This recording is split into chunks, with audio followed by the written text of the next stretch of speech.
YouTube, Pewsily here. Right, video, it's a rant, it's a rave. I do want to warn you before we properly jump into it that I am likely to get sidetracked and digressed a lot because this is another sort of rant video. I'm kind of frustrated by what I'm going to talk about in this. It is sort of like in the last sort of rant video I did and, you know, just chat about it. So as a result, there's more of these, more charts, and once again, it's on something you shouldn't be on. But today, as you can see from the title, it's about BKSS, which, for those who don't know, stands for Because Konami Says So. So it's literally a case of Konami telling us stuff. And a lot of the case, the players are like, really? Is that right? And what I mean by this is almost specifically about rulings. So it's when Konami give us a ruling that we've asked for, and the ruling that they've given conflicts with either the OCG or previous rulings with similar cards in similar situations, or doesn't make sense based on what the card says, or it's just outright just baffling. There's good and bad examples of this one. A good one, which is actually pretty famous, is Lightning Darkness Dragon. This one can only negate once per chain, so although it's worded the same as the Cherry Beast and Baracon, etc., who can negate multiple times per chain, he can only do once. So, you know, Dark Hole, negate, Chain Book, he'll go face down. Whereas with Beast, you go Dark Hole, negate, Chain Book, negate, and you know, you can just infinitely negate per chain. The reason for that is if it can negate more than once per chain, it would actually activate and negate itself. So you know, get multiple chains of it negating itself, and obviously it'd just be busted because you get multiple chain links and things like that.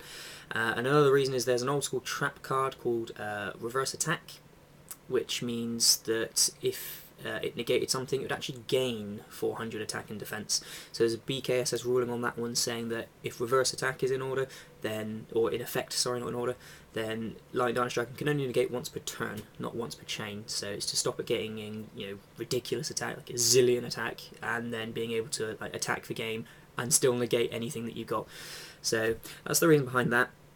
And that's a good one. You know, I can understand why they've done that. It was essentially a mistranslation from the Japanese, and they fixed it with a BKSS ruling. There are bad ones, though. There's been 3 that I know of in, like, the last year. The first one involved this guy, and I'm sure you all know what that one is. It's the Sangan and Exceed Summoning ruling. So, literally, originally, it was confirmed multiple times by Kevin Tewart and Julia, etc., across multiple platforms on forums and on Facebook and things like that. They confirmed that if Sangan was used as Xyz material and was then detached, it would get the search effect, which of course we all know is wrong. It's wrong now, it's been updated. But obviously, the reason they did that is because Tour Guide had just been released in Extreme Victory. It's a TCG exclusive. We essentially got a TCG exclusive BKSS ruling just to abuse Tour Guide. It was a hot card already. They made it stupidly good with a wrong ruling to make more sales. This then happened again with Insectors. So we got another TCG exclusive, Insector Hopper, which is obviously detach it from an Insector. It can attack direct that turn. And it was ruled that you can use this on the first turn. So before your opponents had a chance to do anything, you can use Hopper to be able to declare direct attack, but you can't enter your battle phase, but you can have a direct attack? No, that was obviously again done to make more money, to boost Insectors, which had all been rarity bumped in the TCG anyway, so they make more money, and that ruling's now been fixed, so you can't use Hopper on the first turn. Now, the newest one is the one that's really frustrated me again, and it's to do with Atlanteans. Now, Atlanteans and some Mermails and things, the wording of their effects will state that, along the lines of, when this card is sent to the graveyard to activate a water monster's effects, yada yada yada. So, you know, search, pop, destroy, etc. The keyword there, though, is activate. So, when it's sent to the graveyard to activate a water monster's effect. So, for instance, you summon Undying, you activate the effect, send a card as a cost to add the Gen X controller to your hand.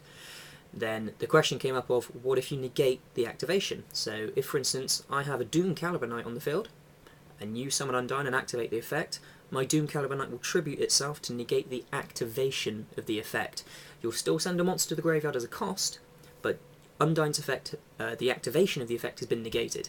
So, if the effect never activated, how will an effect that says, if it's sent to the graveyard to activate an effect, how does that work? And Kevin Tewart has come out as saying, it will work, it was sent to the graveyard to activate an effect. No, it wasn't! The effect was negated! So, once again, Kevin Tewart, I hate you. Seriously, Kevin Tewart is the reason that I hate this game the most. I mean, love the game. If there's anything I hate about it the most, it's Kevin Tewart and these BKSSs. So it's literally a case of, once again, Mermails have come out. They're pretty freaking borked. So they've made an even more broken ruling to dodge the fact that things like Solemn Warning can stop the discards and stuff for Megalo, which is obviously a very commonly played card. Doom Caliber Knight and Dolka can negate them, and you know that would make them a lot less tier. It would just curb them a bit, you know. So they've come out and they've said, "Oh, no, they do work," when clearly they won't. And I guarantee, in a few months' time, that will be cleaned up. So this is the chart. So this is how you can see it flow in a normal way. You start off, you get new cards. As always, new set, new cards. There's going to be new things coming out. Some of these cards are ridiculous and get broken support. So Insectors, Mermails, etc, etc. However, we then have a ruling that comes up. So in this case, what if you negate the activation of the effect? So they make a stupid, conflicting ruling to boost the set even more, to increase sales, etc, etc. So, ka-ching, dollar dollar, Konami make more money, because this is the clear tier 1 deck, and it's what Konami wants you to buy. So, they keep winning tournaments, you come along to the March or September ban list, and Konami goes, we're player friendly, we like our players, we're going to make the game fair again, and we're going to ban all the Mermail stuff. At which point, it's all banned, there's no need to have these incorrect rulings anymore, so they fix them. Which kind of thing, you know, why don't you fix them before banning them? But okay, so you fix the rulings, then new cards come out, and the cycle happens again. So this is what happens. It's insane. As a company, why would Konami do that? Why would you just screw with your own rulings? I don't know. I've negated the activation of your Undyne, you shouldn't get your heavy infantry effect, I want my set cards, is essentially what I'm saying. So anyway, yeah, as always, comment and stuff below, let me know what you think. I personally think that this ruling is bullshit, basically, and I reckon that come March, Mermails will be hit, and the ruling will be magically fixed. So, yay, not a happy Pewsily. Bye!